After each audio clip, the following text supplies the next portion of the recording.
حضرت ابو ہریرہ رضی اللہ تعالی عنہ کہتے ہیں کہ میں نے رسول اللہ صلی اللہ علیہ وسلم سے عرض کیا کہ مخلوق کس چیز سے پیدا کی گئی؟ آپ نے فرمایا پانی سے۔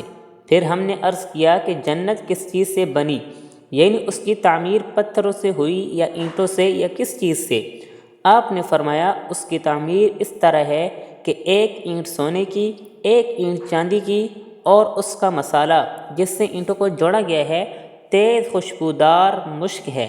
وہاں کے سنگریزے جو بچھے ہوئے ہیں وہ موتی اور یاقوت ہیں، اور وہاں کی خاک گویا زعفران ہے۔ جو لوگ اس جنت میں پہنچیں گے ہمیشہ عیش اور چین سے رہیں گے، اور کوئی تنگی تکلیف ان کو نہ ہوگی، اور ہمیشہ زندہ رہیں گے، وہاں ان کو موت نہیں آئے گی، اور کبھی ان کے کپڑے پرانے اور خستہ نہ ہوں گے، اور ان کی جوانی کبھی زائل نہ ہوگی۔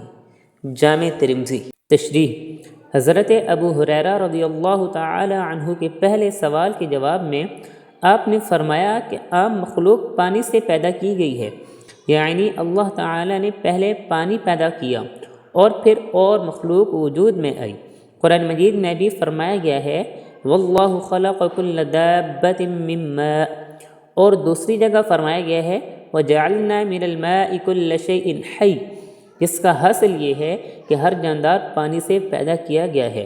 پھر دوسرے سوال کے جواب میں جنت کی تعمیر اور وہاں کے فرش اور وہاں کی خاک کے متعلق جو کچھ رسول اللہ صلی اللہ علیہ وسلم نے بیان فرمایا اس کی اصلی حقیقت اور کیفیت مشاہدے سے ہی معلوم ہوگی۔